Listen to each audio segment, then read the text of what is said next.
আমার স্ক্রিনে যেটা দেখতে পাচ্ছেন এটা হচ্ছে একটা এআই এজেন্ট। এই এআই এজেন্ট আমাদের দৈনন্দিন জীবনকে আরও সহজতর করে দিতে পারে। সেটা কী কী কাজ করতে পারে আমি এবার এক্সপ্লেন করতেছি। একটা স্পেসিফিক এজেন্ট একটা স্পেসিফিক পারপাসে কাজ করে।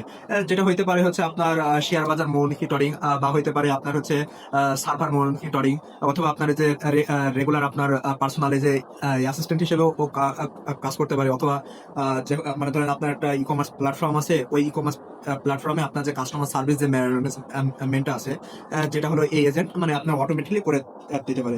বেসিক্যালি কি হয়, যদি আমি ধরে নিই যে আপনার পার্সোনাল অ্যাসিস্ট্যান্ট হিসেবে একটা এআই এজেন্ট ক্রিয়েট করলাম, ওইটা আপনার জন্য কাজ করবে। এটা কিভাবে কাজ করবে? আপনার মেইলে ধরে নেন রেগুলার 1000 থেকে লাখ আপনার মেইল আসে, ঠিক আছে?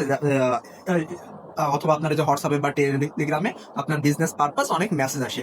এই এআই এজেন্ট গুলো কি করবে, আপনার ওই মেসেজ গুলাকে প্রত্যেকটা মেসেজ রিড করবে। রিড করার পরে আপনার যে কি টোকেন গুলো আছে, মানে কোন কোন বিষয়গুলো ইম্পর্টেন্ট, ওগুলো অ্যাড্রেস করে আপনাকে নোটিফিকেশন পাঠাবে। ঠিক আছে, যে কালকে বা ধরেন আজকে সারাদিনে আপনার এতগুলো মেসেজ আসছে, এই মেসেজের ইম্পর্টেন্ট বার্তা ছিল এইটা, এবং ও অটোমেটিকলি ড্রাফটও তৈরি করে দিতে পারবে আর কি। ঠিক আছে, যার ফলে কি হবে, আপনি আপনার মাইনর জিনিসগুলোতে ফোকাস করার দরকার নেই, আপনি আপনার মেন জিনিসগুলো নিয়ে অনলি ফোকাস করতে পারবেন।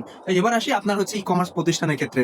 আপনার একটা প্ল্যাটফর্ম আছে, ধরলাম যেখানে আপনার রেগুলার অনেক কাস্টমার সার্ভিসের জন্য অনেক রিকোয়েস্ট আসে, যেখানে আপনার কাস্টমারের যে ডেলিভারি ওটা অটোমেটিকলি ট্র্যাক করতে পারবে এই এজেন্ট গুলা। অথবা ধরেন আপনার যে রিফান্ড যে প্রোডাক্ট গুলো আছে, এটা আপনি অটোমেটিকলি ম্যানেজ করতে পারবে। এই কাজগুলো এই এজেন্ট গুলো অটোমেটিকলি করে দিতে পারবে, যার ফলে আর এক্সট্রা এমপ্লয়ি মানে ওর প্রয়োজনীয়তাটা একটু কমে আসবে আর কি। ঠিক আছে, কারণ এগুলো তো অটোমেটিক করে দিতে পারে। যে কাজটা একটা মানুষ সাধারণত 2 দিনে বা 3 দিনে করতেছে, এই কাজটা সেটা 3 সেকেন্ড বা 10 সেকেন্ডের মধ্যে আপনার রেডি করে দিচ্ছে। সেটা একটা সাধারণ চ্যাটবট থেকে এটা অনেক বেশি শক্তিশালী আর কি। ঠিক আছে, আর এই একটা এআই অ্যাসিস্ট্যান্ট আপনার একটা স্পেসিফিক কাজের জন্য আপনার ক্রিয়েট করা হয়। প্রথমে আপনাদের রিকোয়ারমেন্ট লাগবে যে আপনারা কি কাজ ইউজ করতে চাচ্ছেন, তারপরে কিন্তু এটা আসে। এটা একটা সিম্পল এআই এজেন্ট। আমি যে এখানে ওকে যে কোশ্চেন করেছি যে give some visiting place name in Khulna city Bangladesh, তারপরে ও রিয়েল টাইম ডেটা অ্যানালাইসিস করে ও একটা মডেলে ফেলে আমাকে একটা বেস্ট রেজাল্ট দিয়েছে।